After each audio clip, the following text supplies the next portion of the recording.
YCP ఏదైతే 2024 ఎలక్షన్లో అభ్యర్థుల్ని నిలబెట్టి పార్లమెంట్ వైజ్ ఎవరెవరు నిలబెట్టింది గతంలో 2024లో, ఇవాళ ఇన్ఛార్జ్లు ఎవరు, గతంలో ఎందుకు ఓడిపోయింది, ఇప్పుడు కొత్త ఇన్ఛార్జ్లు ఎట్లా పనితీరు ఎట్లా ఉంది ఏంటి అనేది పార్లమెంట్ వైజ్ రిపోర్ట్ చూస్తూ ఉండంటే ప్రస్తుతానికి రాజమండ్రితో మొదలు పెడతా ఉన్నాం. మనతో పాటు రెహమాన్ గారు ఉన్నారు, సీనియర్ జర్నలిస్ట్. ఆయన అడిగి తెలుసుకుందాం గ్రౌండ్ రిపోర్టు, అసలు ఎంతవరకు ఎట్లా ఉంది పరిస్థితి, ఏ ఫ్యాక్ట్స్ ఏంటి, అసలు నిజంగా వైసీపీ బలం పుంజుకుందా లేకపోతే బలం ఇంకా రాలేదు ఊరికే తెలుస్తూ ఉందా అని. Sir welcome sir. Right sir, thank you sir. మనం ఇప్పుడు రాజమండ్రి చూస్తూ ఉండంటే 2024లో పోటీ చేసిన అభ్యర్థులు కొంతమంది ఉన్నారు, తర్వాత కొంతమంది ఇన్ఛార్జీలుగా కూడా మార్చారు కదా సార్.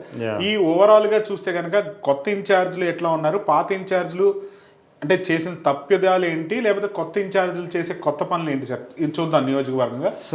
మొత్తానికి మీరు అడిగినట్టు మొత్తం తూర్పుగోదావరి జిల్లాలో మొత్తం 19 నియోజకవర్గాలు ఉన్నాయి. ఉమ్మడి తూర్పుగోదావరి జిల్లాలో ఈ 19 నియోజకవర్గాల్లో సంబంధించి మొత్తం కొత్త జిల్లాల పునర్విభజన తర్వాత 3 జిల్లాలు అయినాయి. ఒకటి తూర్పుగోదావరి, రెండోది కోనసీమ డాక్టర్ బిఆర్ అంబేద్కర్ కోనసీమ, మూడోది కాకినాడ జిల్లా. ముందుగా రాజమండ్రి ఏదైతే తూర్పుగోదావరి జిల్లా హెడ్ క్వార్టర్గా ఉందో రాజమండ్రి పార్లమెంట్ పరిధి ఒక జిల్లాగా ఏర్పడింది. మనం గతంలో చూస్తే కనుక అసెంబ్లీ కాన్స్టిట్యున్సీలో మార్గాని భరత్ ఇన్ఛార్జ్గా ఉండేవారు. తర్వాత రాజమండ్రి రూరల్ వేణుగోపాల్, అవును, నిర్దవోలేమో శ్రీనివాస్ నాయుడు గారు, కోవూరు తలారి వెంకట్రావు, గోపాలపురం తానేటి వనిత, అనపర్తి సూర్యనారాయణ రెడ్డి గారు, తర్వాత రాజానగరం జక్కమూడి రాజా. ఇప్పుడు కొత్త ఇన్ఛార్జీలు కూడా ఎంతవరకు ఉన్నారు సార్? సో ఇప్పుడు రాజమండ్రి ఎంపీ గతంలో ఉన్నటువంటి మార్గాని మొన్న 2024లో అసెంబ్లీకి వచ్చారు ఆయన. ఇప్పుడు కూడా ఆయన ఇన్ఛార్జ్గా ఉన్నారు. ఇక రాజమండ్రి రూరల్ అయితే వేణుగోపాల్ కృష్ణ మాజీ మంత్రి, ఆయన రాజమండ్రి రూరల్కి కొత్తగా తీసుకొచ్చారు. Is non local. 24లో తీసుకొచ్చారు. అంతకుముందు ఆయన 2019లో ఆయన కాన్స్టిట్యున్సీ రామచంద్రపురానికి పరిమితం ఆయన. సో ఈయన నాన్ లోకల్ రాజమండ్రి రూరల్కి. సో ఇప్పుడు కూడా ఆయన ఇన్ఛార్జ్గా ఉన్నారు. ఇక నిడదోలు అంటే పాత పశ్చిమ గోదావరి జిల్లా పరిధిలో ఉంది. నిడదోలు కాన్స్టిట్యున్సీకి సంబంధించి శ్రీనివాస్ నాయుడు కాపు సామాజిక వర్గం, ఆయన ఇప్పుడు కూడా ఇన్ఛార్జ్గా ఉన్నారు. గతంలో కూడా ఫాదర్ కూడా ఎమ్మెల్యే చేశారు, జిఎస్ రావు గారు. సో కొవ్వూరు తలారి వెంకట్రావు, గతంలో ఈయన యాక్చువల్లీ తలారి వెంకట్రావు గోపాలపురం. ఓకే. ఈ కొవ్వూరు గోపాలపురం సినిమా ఎలా ఉంటుందంటే ఈ రెండు పార్టీలు ఒక వైఎస్ఆర్ కాంగ్రెస్ పార్టీకి వచ్చిన జాడ్యమే కాదు, ఇది తెలుగుదేశం పార్టీ కూడా ఈ కొవ్వూరు పోలవరం కొవ్వూరు గోపాలపురం నియోజకవర్గాల అభ్యర్థుల్ని అటు నుంచి ఇటు మారుస్తారు. ఎందుకంటే రెండు పార్టీలకి లేకపోతే రాజమండ్రి గట్టు మీద అభ్యర్థులు ఒక అభ్యర్థి ఒకసారి పోటీ చేసిన తర్వాత మళ్ళీ అభ్యర్థి మీద వ్యతిరేకత వస్తుంది. ఎందుకంటే ఈ రెండు ఎస్సీ కాన్స్టిట్యున్సీస్, అభ్యర్థులు కొత్తగా ప్రత్యామ్నాయ అభ్యర్థులు దొరకడం కష్టం. అందుకే అక్కడ అభ్యర్థిని ఇక్కడికి, ఇక్కడ అభ్యర్థిని అక్కడికి మార్చడం అది తెలుగుదేశం పార్టీ అయితే చేస్తుంది, వైఎస్ఆర్ కాంగ్రెస్ పార్టీ కూడా పనిచేస్తున్నారు కదా. ఎగ్జాక్ట్లీ. సో తర్వాత అనపర్తి సత్యసూర్యనారాయణ రెడ్డి డాక్టర్ గారు, ఇప్పుడు కూడా ఆయన ఇన్ఛార్జ్ ఉన్నారు. రాజానగరం జక్కంపూడి రాజా, ఇప్పుడు తనే ఇన్ఛార్జ్గా ఉన్నారు. సో రాజమండ్రి పార్లమెంటు విషయానికి వస్తే ఎవరైతే గతంలో పోటీ చేస్తారో వాళ్ళే ఇప్పుడు కూడా పార్టీకి ఇన్ఛార్జ్. 2024లో ఎవరైతే పోటీ చేశారో వాళ్ళే ఇప్పుడు కూడా ఇన్ఛార్జ్గా ఉన్నారు.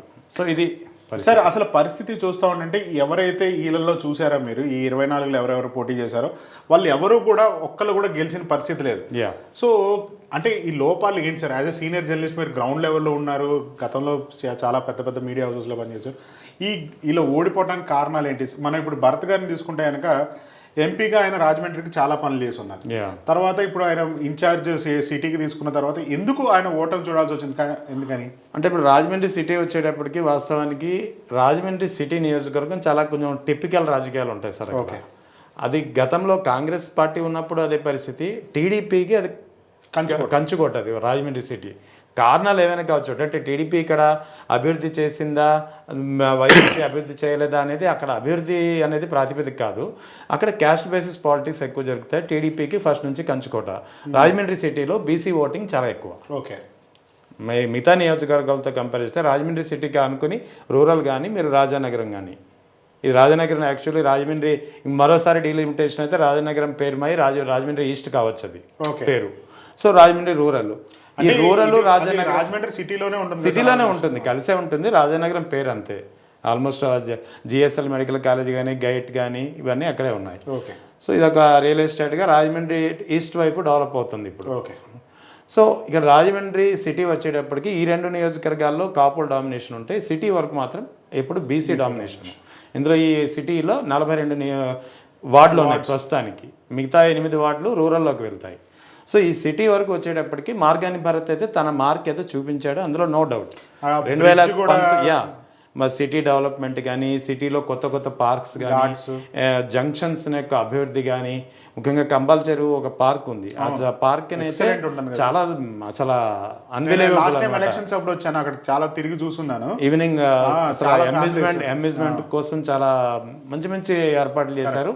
ఈవెన్ దో పట్టు నిలబెట్టుకోలేకపోవడానికి కారణం, విజయం సాధించలేకపోవడానికి కారణం మన ఒకటి వైఎస్ఆర్ కాంగ్రెస్ పార్టీలో వర్గపోరు ఎక్కువ, సిటీలో చాలా ఎక్కువ. ఎందుకంటే కామెంట్ చేయాలంటే చేయొచ్చు, కానీ రాజానగరం జక్కంపూడి రాజా తీసుకుందాం.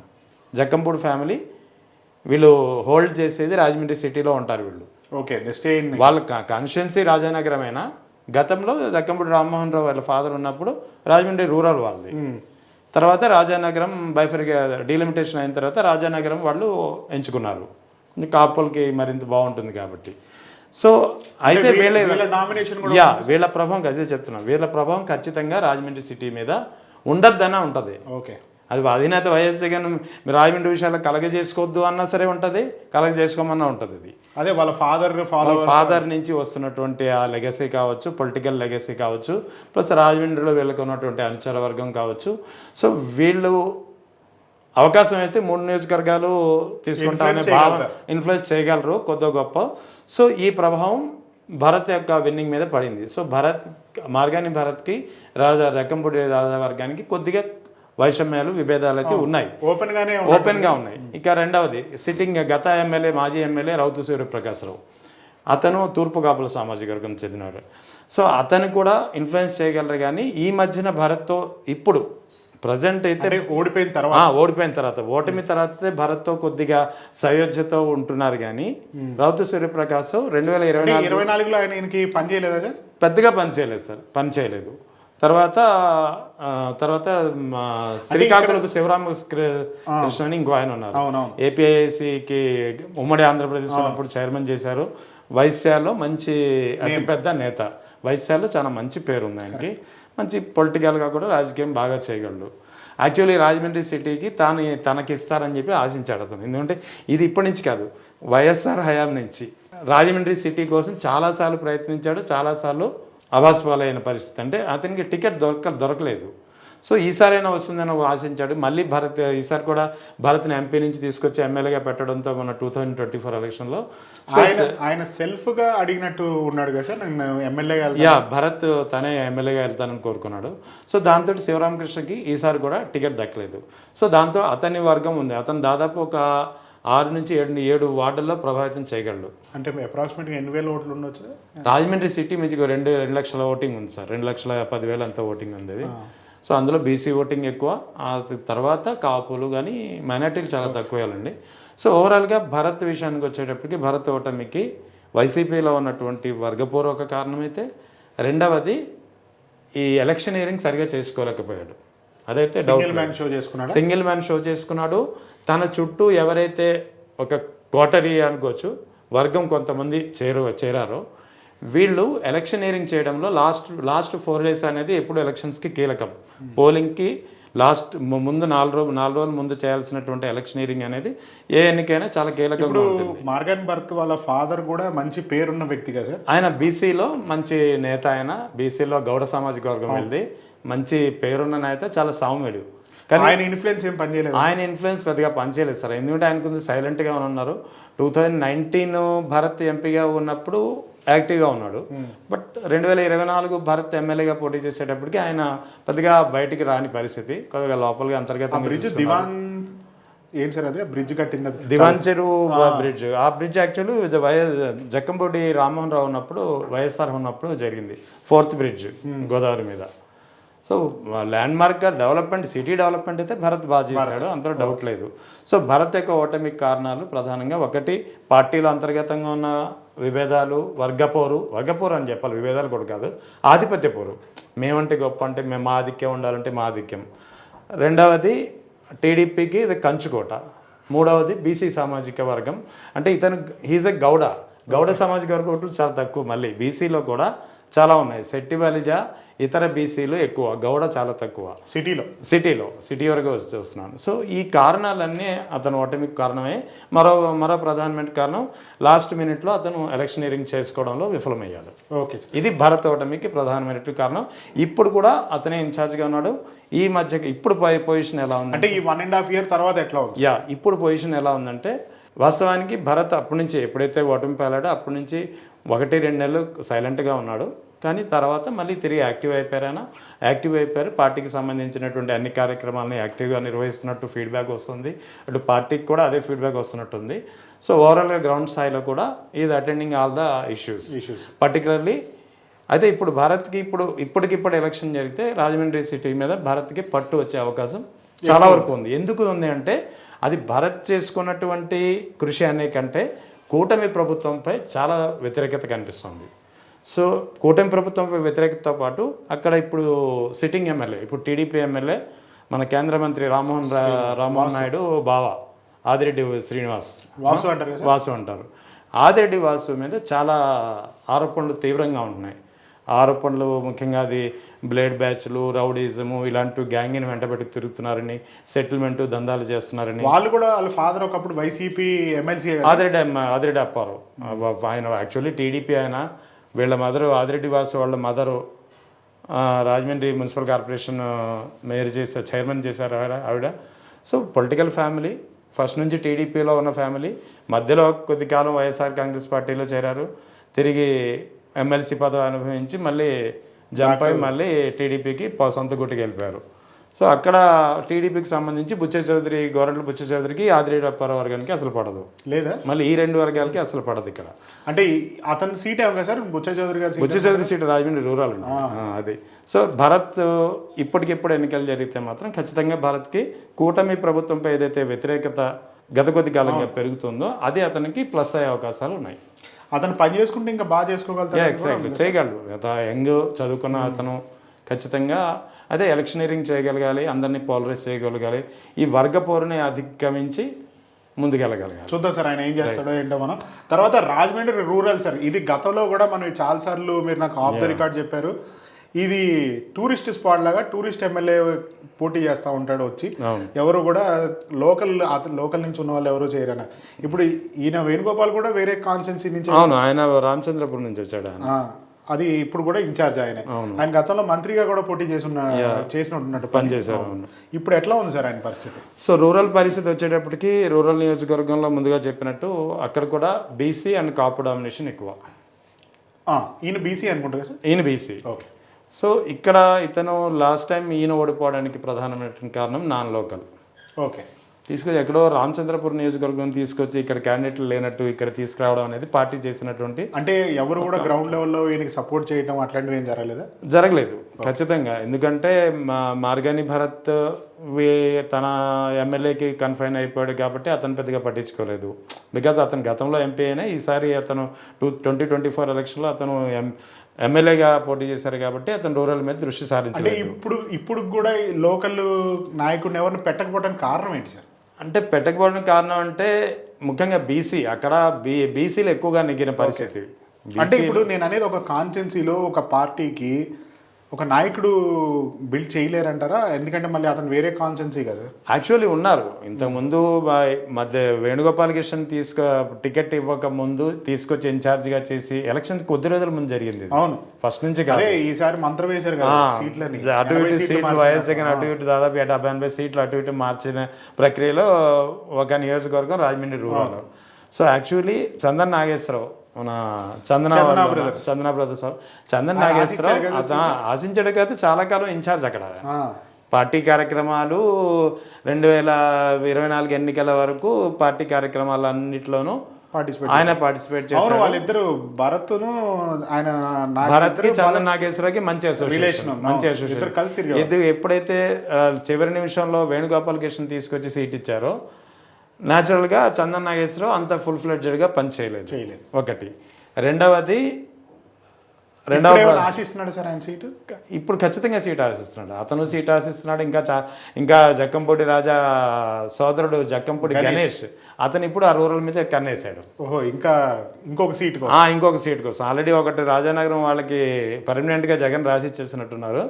ఇక కొత్తగా రూరల్ మీద కూడా జక్కంపూడి గణేష్ ప్రయత్నాలు ప్రారంభించాడు. కొంచెం డైరింగ్గా ఉంటాడు, కుర్రోడు, యంగ్ మ్యాన్ కాబట్టి కొంచెం దూకుడుగా వ్యవహరిస్తుంటాడు. కొంచెం జక్కంపూడి రామ్మోహన్ రావు పోలికలు రాజా కన్నా గణేష్లో ఉంటాయి. అంటే దూకుడు విషయంలో, రాజకీయ విషయంలో కాదు. ఓకే, దూకుడు ప్రదర్శించే బాగా దగ్గరగా చూసారు. నాకు అతని గురించి చెప్పారు కదా, ఎక్కడున్నా కానీ ఇమీడియట్ గా వెళ్ళిపోవటం. ఇమీడియట్ గా ఏదైనా సమస్య వచ్చినప్పుడు అర్ధరాత్రి ఎవరైనా ఫోన్ చేశారు అనుకోండి, అతను ఎమ్మెల్యేగా లేకపోయినా సిట్టింగ్ ఎమ్మెల్యే, మాజీ ఎమ్మెల్యే అయినా సరే ముందెళ్ళి అటెండ్ అవుతాడు. అటెండ్ అయ్యి ఇక్కడ సంగతి అయితే తెలిసి అప్పుడు ఇంటికి వస్తాడు. అది అర్ధరాత్రి అవనండి, అపరాత్రి అవనండి.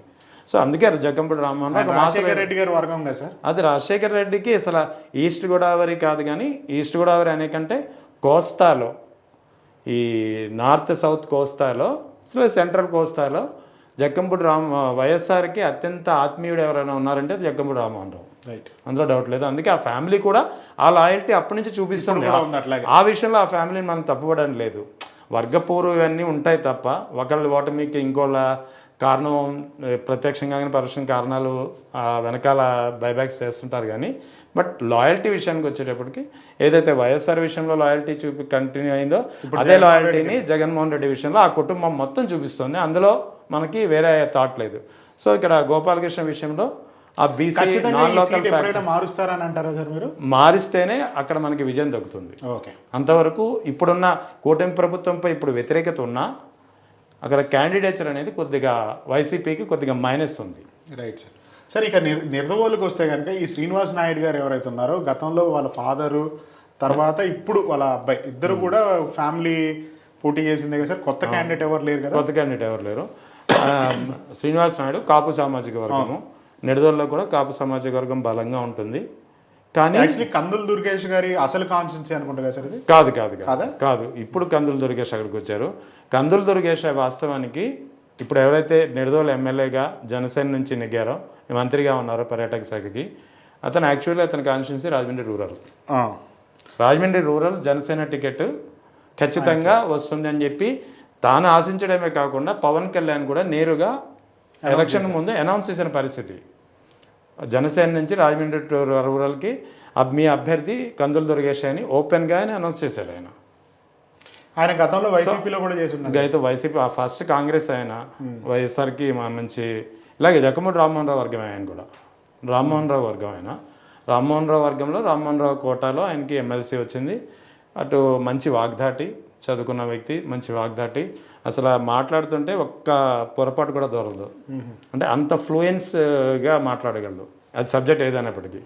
సో ఎప్పుడైతే జనసేనలో పోటీ చేసే టికెట్ రాలేదో ఇంకా అసలు చాలా పెద్ద ఎత్తున వ్యతిరేకత వచ్చింది రాజమండ్రి రూరల్లో మాత్రం. ఓకే, ఎందుకంటే కాపు సామాజిక వర్గం ఎక్కువ ఉంటుంది, అందులో జనసేన వెంట నిలిచిన వ్యక్తి చివరి నిమిషంలో టీడీపీకి కోసం ఇతని టికెట్ మీరు త్యాగం చేస్తారని ఒక దశలో కందుల దుర్గేష్కి న్యాయం చేయకపోయి ఉంటే రూరల్ టికెట్ని కూటమి ప్రభుత్వం కోల్పోయి ఉండేది, వైసీపీకి ప్లస్ అయి ఉండేది. అంటే సిచ్యువేషన్ అంతవరకు వచ్చింది.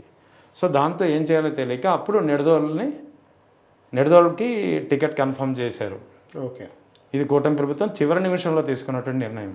ఎందుకు నిడదోలు చివరి నిమిషంలో తీసుకున్నారంటే ఇక్కడ వేరే నియోజకవర్గం ఇంకా ప్లేస్మెంట్ లేదు. ఎందుకంటే కొవ్వూరు కానీ గోపాలపురం కానీ ఎస్సీ కాన్స్టిట్యూన్సీస్, ఇది ఒక్కటే మీకు నిడదోలు ఒక్కటే ఓసీలో ఉంది. సో నిడదోలు విషయంలో టీడీపీ ఎందుకు కాంప్రమైజ్ అవ్వాల్సి వచ్చింది అని చెప్తున్నానంటే, యాక్చువల్లీ నిడదోల్లో టీడీపీకి చాలా బలమైన క్యాండిడేట్ బూరుపల్లి శేషారావు, కమ్మ సామాజిక వర్గానికి చెందిన వ్యక్తి. గతంలో 2-3 సార్లు నెగ్గాడు ఆయన. అందులో శ్రీనివాస్ నాయుడు వైసీపీ నుంచి ఒకసారి నెగ్గాడు 2019లో. అంతకుముందు అంతా నిడదోలంటే బూరుపల్లి శేషారావు దాదాపు 2-3 సార్లు ఎమ్మెల్యే చేశాడు ఆయన. వీళ్ళ ఫాదర్ ఎక్కడి నుంచి పోటీ చేశారు సార్? ఎవరి ఫాదరు? శ్రీనివాస్ నాయుడు గారు ఫాదర్. శ్రీనివాస్ నాయుడు ఫాదర్ గతంలో కూడా నిడదోలు కాంగ్రెస్ టైంలో. అది నాయుడు కొద్దిగా స్లోగా ఉంటాడు మనిషి. పార్టీ కార్యక్రమాల్లో ప్రస్తుతం ఎలా ఉందంటే అంతగా యాక్టివ్గా లేదు. పార్టీ అనే కార్యక్రమం పిలిపిస్తే పాల్గొనడం లేదా సైలెంట్ అవ్వడం. ఎందుకని సార్? ఎందుకంటే ఒకటి ఖర్చు కోసం భయపడచ్చు, అంటే పెద్దగా అంటే ఆర్థికంగా ఉంది కానీ మరీ మిగిలిన నాయకులతో పోల్చినంతగా లేదని చెప్తున్నారు. సో ఓవరాల్గా ఖర్చు కోసం భయపడో లేదా కారణాల వల్ల అంటే పెద్ద కాన్స్టిట్యున్సీ సార్ ఓట్ వైజ్ చూసుకుంటే ఓటు వేస్ట్ అంత పెద్దది కాదు సార్, ఎందుకంటే అది చుట్టూ మొత్తం నిడదవోలు అంటే అది అర్బన్ ఏరియా కంటే అది రూరల్ ఏరియానే ఎక్కువ ఉంటుంది. ఓకే. సో అతని పరిస్థితి అది నిడదవోల సంగతి. అదే సమయంలో ఇతను ఇప్పటికి గుడ్ బుక్స్ లో ఉన్నాడా సార్ అక్కడ? అదే చెప్పాను, ఇప్పటికిప్పుడు ఎలక్షన్ జరిగితే కూటమి ప్రభుత్వంపై వ్యతిరేకత మిగతా నియోజకవర్గాల్లో వైసీపీ నేతలకు లాభించినంతగా ఈయనకి లాభించకపోవచ్చు. ఎందుకు అంటే అక్కడ దుర్గేష్ చాలా పట్టు బాగా సంపాదిస్తున్నాడు. దుర్గేష్ యాక్చువల్లీ అతను జనసేన పార్టీలో అయితే ఉండవచ్చు, కూటమి ప్రభుత్వంలో భాగస్వామ్యం ఉండొచ్చు, కానీ వ్యక్తిగతంగా మంచి పేరున్న వ్యక్తి, మంచి పేరు ఉంది దుర్గేష్కి. మంచి సౌమ్యుడు, చాలా ఎవరెళ్ళి మాట్లాడినా బాగా మాట్లాడతాడు, మంచిగా రిసీవ్ చేసుకుంటాడు. సో ఆ కలుపుగోలుతనంతో అక్కడ అల్లుకుపోతున్నాడు. ఓకే, చూద్దాం సార్. ఇక కోవూరు సంగతి చూస్తే కనుక తల్లారి వెంకట్రావు గారు ఉన్నారు చూసి, ఎక్కడి నుంచి ఆయన లోకల్ అయినా సార్ లేకపోతే నాన్ లోకల్ సార్? అతను నాన్ లోకల్ అంటే పక్క నియోజకవర్గమే గోపాలపురము. ఈ గోపాలపురము కొవ్వూరు మధ్య ఈ అభ్యర్థుల మార్పిడి అనేది. ఇక అయితే మనం ఒక పని చేద్దాం సార్, కోవూరు గోపాలపురం గురించి మాట్లాడతాం. కొవ్వూరు తలారి వెంకట్రావు గోపాలపురం నియోజకవర్గము. అంటే 19లో తానేటి వనిత గారు అక్కడి నుంచి పోటీ చేశారు కదా సార్? తానేటి వనిత గోపాలపురం నుంచి గెలిచింది. అంతకుముందు తానేటి వనిత టీడీపీలో గెలిచినప్పుడు కూడా గోపాలపురం కాన్స్టిట్యున్సీ. అంటే 2009లో 9లో కానీ 14లో కానీ. సో తలారి వెంకట్రావు తానేటి వనిత గత ఎన్నికల్లో గోపాలపురం నుంచి పోటీ చేశారు. ఈసారేమో మళ్ళీ కొవ్వూరు నుంచి. తలారి వెంకట్రావు మొన్న కొవ్వూరు నుంచి పోటీ చేశారు, ఇప్పుడు కూడా ఆయన ఇన్ఛార్జ్ ఉన్నారు. గోపాలపురంలో వచ్చేటప్పటికి తానేటి వనిత అప్సైడ్ డౌన్ అయ్యే అవకాశాలు ఉన్నాయి సార్. ఈసారి ఏమైనా మళ్ళీ రీషఫిల్ జరిగితే ఖచ్చితంగా మళ్ళీ ఆ ఇద్దరి మధ్య మార్పిడి జరుగుతుంది. తలారి వెంకట్రావు వరకు ఆయనైతే పార్టీ వరకు బాగానే తిరుగుతున్నారు, ఆయన ఓకే గట్టిగానే తిరుగుతున్నారు. ప్లస్ ఎస్సీ నియోజకవర్గం కాబట్టి ఈసారి అతనికి ప్లస్ అయ్యే అవకాశాలు ఉన్నాయి. ఎందుకంటే గోపాలపురంలో ఇప్పుడు టీడీపీ ఎమ్మెల్యే ఎవరైతే ఉన్నారో ముప్పిడి వెంకటరాజు, అతని మీద కాస్త వ్యతిరేకత ఎక్కువగా ఉంది. ముఖ్యంగా రకరకాల అవి మైనింగ్ సంబంధించి, ఇసుకకు సంబంధించి ఆ వ్యతిరేకత కాస్త ఎక్కువగా ఉంది. అది తలారి వెంకట్రావు దాన్ని కాస్త ఫోకస్ చేసుకోగలిగి. కొవ్వూరులో ఇంకొక ప్రధానమైన ప్రాబ్లం ఏంటంటే, కొవ్వూరులో అభ్యర్థి ఎవరైనా సరే, అది వైసీపీ అభ్యర్థి అయినా టీడీపీ అభ్యర్థి అయినా, అది ఎస్సీ కాన్స్టిట్యున్సీ అయినా సరే, ఎస్సీ ఓటింగ్ పెద్దగా ఉంటారు, ప్రభావితం చేయగలిగే ఓటింగ్ ఇన్ఫ్లుయెన్సర్. అక్కడ ఇన్ఫ్లుయెన్సింగ్ సామాజిక వర్గం ఎవరు? కమ్మ. ఓకే. కొవ్వూరు నియోజకవర్గంలో ప్రాబ్లం ఏంటంటే కమ్మ సామాజిక వర్గం. మీరు వైసీపీ లీడర్, వైసీపీ క్యాండిడేట్ అయినా, టీడీపీ క్యాండిడేట్ అయినా, ఇక్కడ టీడీపీ అయినా సరే, క్యాండిడేట్ ఎవరైనా కావచ్చు, ఇన్ఫ్లుయెన్స్ చేసేది మాత్రం కమ్మ కమ్యూనిటీ. సో ఆ విషయంలో వాళ్ళని ప్రసన్నం చేసుకోగలిగి అక్కడ ఉన్నటువంటి కమ్మ సామాజిక వర్గ నేతల్ని ప్రసన్నం చేసుకోగలిగితేనే. కృష్ణా జిల్లాలో చూస్తే నందిగాం కూడా అట్లాగే ఎగ్జాక్ట్లీ. సో అది జరిగితేనే అది టీడీపీకైనా వైసీపీకైనా లాభిస్తుంది. సో ఆ దిశగా కొవ్వూరు నియోజకవర్గం నుంచి తలారి వెంకట్రావు ఈసారి మళ్ళీ తిరిగి అదే కాన్స్టిట్యూన్సీ నుంచి పోటీ చేస్తే మాత్రం ఆయన ఆ దిశగా ప్రయత్నాలు చేస్తే ఖచ్చితంగా సక్సెస్ కావచ్చు. గోపాలపురం విషయం కూడా తానేటి వనితపై వ్యక్తిగతంగా హోంమంత్రిగా ఉన్నప్పుడు అసమర్థంగా ఉన్నారు అని చెప్పి వివిధ ఆరోపణలు, విమర్శలు ఉన్నా సరే, Taneti Vanitha as a constituency leader constituency ప్రజలకు అందుబాటులో ఉంటున్నారు, అందరితో సఖ్యతగానే ఉంటున్నారు. వాళ్ళ ఫాదర్, వాళ్ళ మామగారు డాక్టర్, వీళ్ళ హస్బెండ్ డాక్టర్. సో మంచి ఎడ్యుకేటెడ్ ఫ్యామిలీ నుంచి వచ్చారు, నియోజకవర్గంపై పట్టు ఉంది. సో అక్కడ అలా అప్ అండ్ డౌన్స్ అన్నీ తెలుసు కాబట్టి తానేటి వనిత తలారి వెంకట్రావు విషయంలో మాత్రం ఈ కొవ్వూరు గోపాలపురం నియోజకవర్గాల్లో కాస్త, అంటే ఇప్పటివరకు ఏదైతే ఈ ఏడాదిన్నరగా చేస్తున్నటువంటి కార్యక్రమాలు సరిపోవు, ఇంకా ప్రజల్లో విస్తృతంగా వెళ్లాల్సిన అవసరం ఉంది.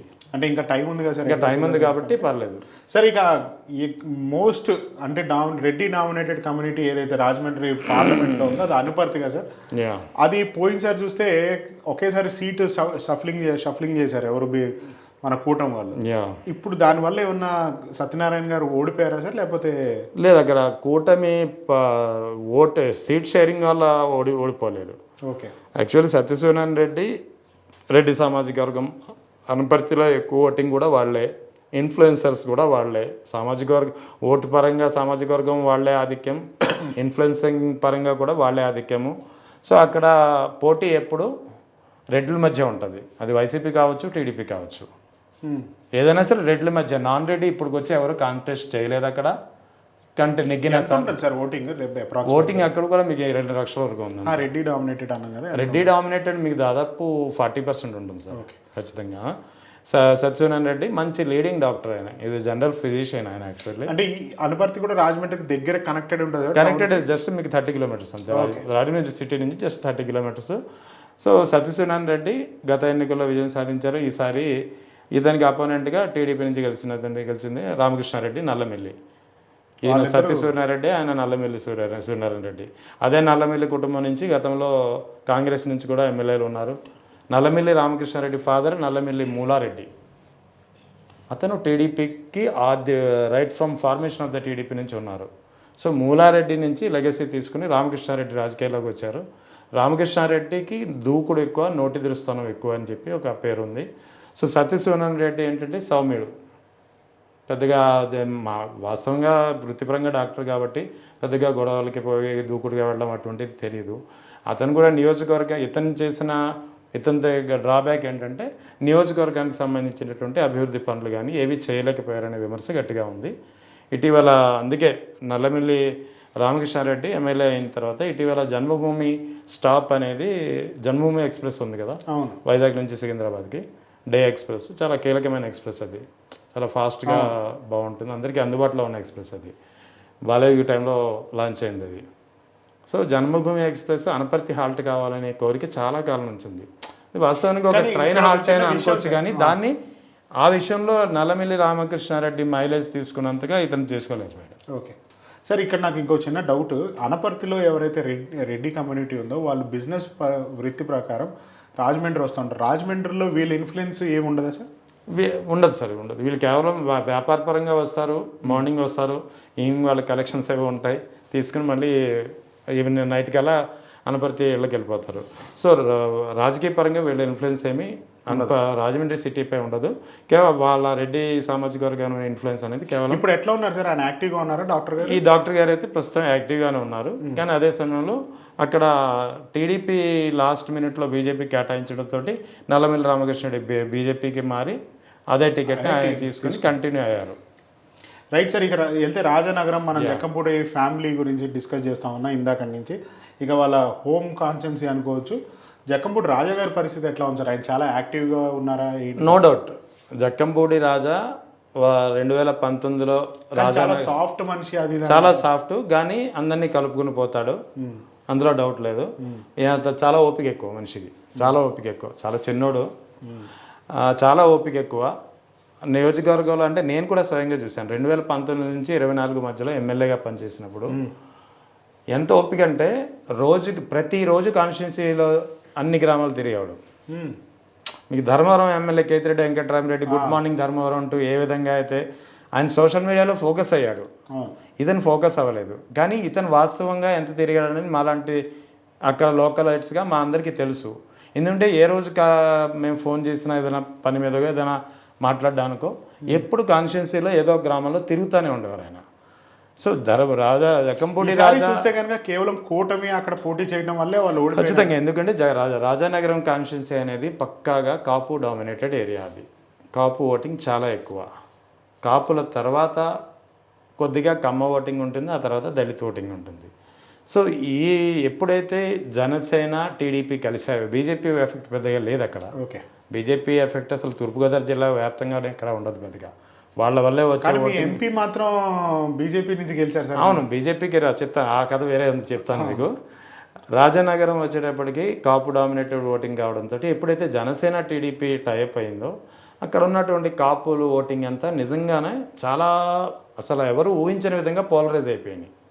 సో ఆ పోలరైజేషనే రాజా ఓటమికి కారణం తప్ప రాజా వ్యక్తిగత కారణం అయితే ఓటమికి ఇక్కడ ఏదీ లేదు అనే చెప్పాలి.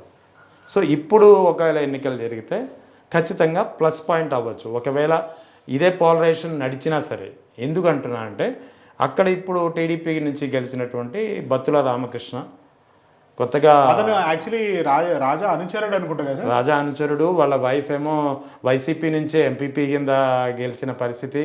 అయితే వీళ్ళిద్దరి మధ్య చిన్న ఫ్యామిలీకి సంబంధించినటువంటి ఒక వ్యవహారంలో ఇద్దరి మధ్య క్లాష్ అయ్యి అతను బయటికి వెళ్ళిపోయి నువ్వెంత అంటే నువ్వెంత దిశగా వెళ్ళిపోయాడు.